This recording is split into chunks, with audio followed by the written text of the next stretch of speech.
there's lying, and then there's lying in back-to-back sentences, where the second sentence lies about the first sentence. Good morning to you. I'm Dejan Kovacevic of DK Pittsburgh Sports, and yes, this is Daily Shot of Pirates, and yes, it comes your way bright and early every weekday.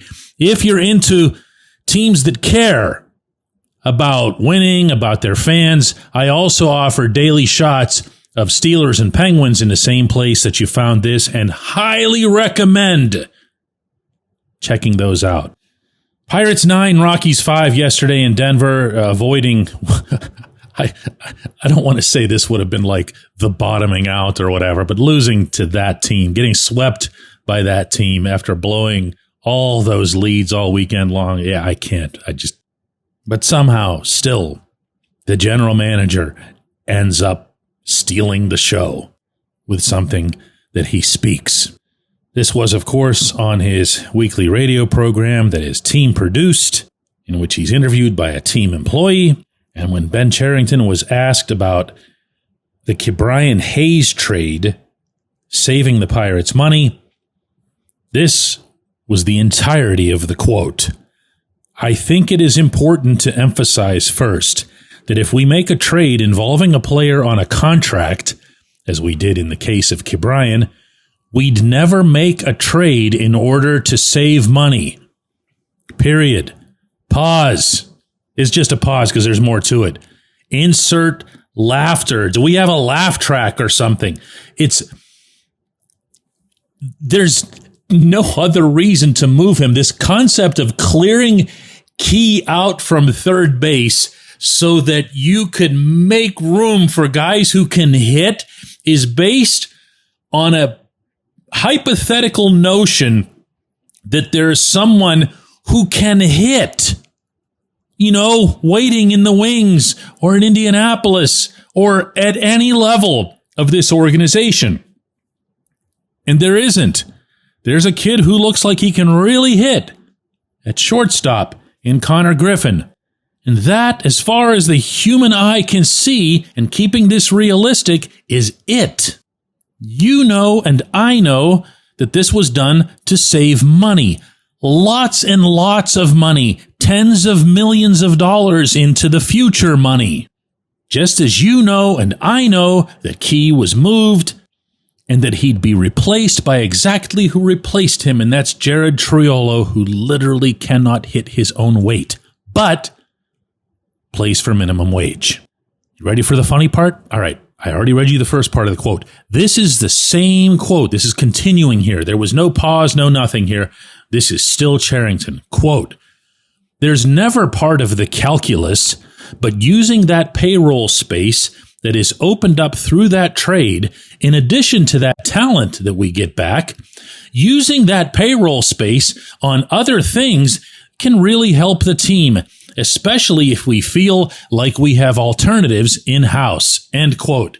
So, first half of the quote, he says we would never make a trade in order to save money. Second half of the same quote, he says that we would use that payroll space that is opened up through that trade How? How does this happen? How does something like this come out of somebody's mouth? How is he to be taken seriously? How is this organization to be taken seriously? He says we'd never make a trade to save money. And then he says that they'd be using the payroll space that's opened up through that trade to get other things that can really help the team. So Hayes was traded to save the money that they will then apply to someone else. And even that's not the case, because he ends up lying, if you really want to get down to this, for his natural hat trick in the final part of this by saying, especially if we feel like we have alternatives in-house. Translation, Triolo! He's the alternative in-house, and he plays for minimum wage. See, here's the thing. This isn't Cherington's fault. This isn't even Bob Nutting's fault for continuing to employ Cherington. This is entirely 100% your fault for being party to this. I tried to quit. I wasn't allowed. I can show you all of the stuff that we got from people. No, don't quit. We need somebody to yell at them. All right, well, I'm here and I'm yelling at them. But you still care. You still watched those games over the weekend. You still were like, let's go Bucks. You think this is just going to turn around. You think they're just going to have a good day. And they're going to wake up and say, you know what? We've been all wrong. We've been misguided. We've been prioritizing profit over winning. That's really not who we should be. We should be better stewards of this franchise. Heck, we should just be better people. And you know what? Beginning today, that's what's going to happen here. They are what they are, my friends. We can be mad about it. We can get mad at the guy who threatens to stop doing the podcast because he's tired of saying the same things over and over and over again. He can be a pathetic softy and come right back Monday morning. And none of that changes this. Could Nutting hire a competent GM? Sure, I guess he could stumble into one. He stumbled into Clint Hurdle. Could the Pirates someday soon operate within a fairer economic system in Major League Baseball? I'd say that's pretty likely. But the reason that I spent the final 2 shows of last week focusing on the salary dump component wasn't to break down each one of those individual trades and say what happened here, what happened there. Ooh, look at the value they might get in this guy and what's his WAR and what's his prospect ranking and stuff. Is because I know that these guys, and I ended up being proven right on this one, completely right, sat down with one objective above all others. That was to save money. That tells you who they are. That tells you what this operation is. And you can make a difference. But respectfully here, you don't. And for all of those of you who were wagging a finger at me over the weekend, I'm going to do some wagging back here, and I hope you take it in the right spirit. If you think that leaving that ballpark empty or not buying tickets to games amounts to some sort of boycott that's going to make an impression on anybody, you're out of your mind. The default mode is an empty stadium. Tonight at PNC Park, the Pirates and Giants are going to be playing to roughly 30,000 plus empty blue seats. That won't be because of any protest or boycott. That'll be just because that's what their season ticket base is, and it's a Monday night, and they stink. No message gets sent. None.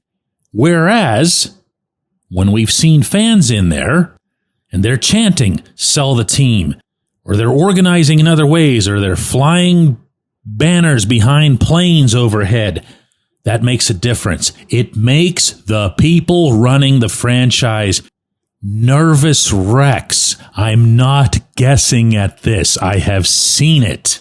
It makes them consider change. Has it occurred yet? No. But backing off on it and pretending just because you're on your couch that you're exercising in some boycott? No. And the most ridiculous notion of all within that is, I'm not giving my money to Nutting. He gets it either way. Look up Major League Baseball's revenue sharing agreement. Whatever the Pirates don't get in local revenues, they get compensated by the other 29 teams. They couldn't care less if you come or not. So as long as that's the landscape, why not just show up and make yourself heard? It doesn't have to be just me. And in fact, as we've already witnessed, just me doesn't have any impact. Well, I appreciate all the kind words, and I'm going to talk about that after the break, that I got. My importance here legitimately gets inflated. I'm a reporter. I'm one reporter. I have no sway, no authority, no nothing as far as getting the Pirates, getting Nutting specifically, to affect change. You do. And you, or at least a very, very small portion of you, figured that out this year. And what happened in return? The rest of you thought it'd be cool to make fun of them. Well, then take what you've got coming in that case. don't try to affect any change. And get ready for a lot more of this scam. It's a scam. They're posing as a sports franchise. They're profiteering. That's a scam. When we come back, J1Q. If you're looking for a great dining experience, look no further than North Shore Tavern. Located directly across Federal Street from PNC Park, next door to Mike's Beer Bar, North Shore Tavern is Pittsburgh's home for steak on a stone. Enjoy your steak finished on a hot lava stone in front of you, where you ensure each piece is cooked to exactly your liking. Or try their rotating selection of entrees, hot sandwiches, salads, and burgers, all while enjoying the ambiance dedicated to the great players and history of the Pittsburgh Pirates all around you. Come see why everyone's talking about North Shore Tavern and steak on a stone. It's Gun Storage Check Week. Help prevent unwanted access to your firearms. No one wants their unsecured gun to be used in an accident, a suicide, or a crime. Use lockboxes, safes, and locks to secure your firearms. Learn more at gunstoragechek.org. That's gunstoragechek.org. Brought to you by NSSF, the Firearm Industry Trade Association.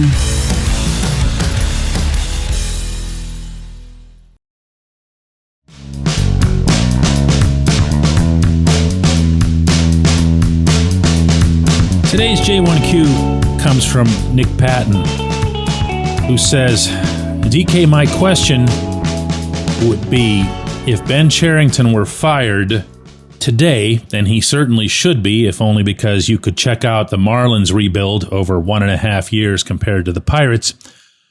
Which GM would take this job if Bailey Falter was deemed too expensive by the owner? We have reached the point where a number 5 starter is too expensive. Nick, you're going to dig into what I believe is the real scab to be picked at this past trade deadline, and that is the Falter trade. Now, for those who don't know, Falter avoided salary arbitration for the 2025 season. He and the team agreed on a 1-year, $2.2 million contract. If he's retained again through arbitration, that figure would likely double. It would be somewhere in that range. Now, this is where I hope that those of you who say you can trust me, whether it's something positive about the organization or negative about the organization, trust me on this. This is not territory where Nutting would jump in. Not from his biggest critics on the inside.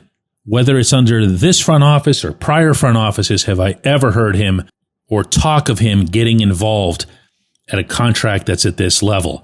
If a general manager went to Nutting and said to him, I have a guy that I want to keep on arbitration, and we'd still have a couple years of control of him, and he is going to still be making way less than the average starting veteran left-handed pitcher, that's not something that's going to get pushed back.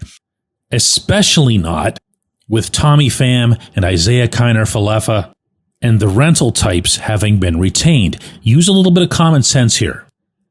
A lot more money would have been saved by just dumping 2 guys that weren't about to mean anything to them for the rest of the season than what gets saved with Falter.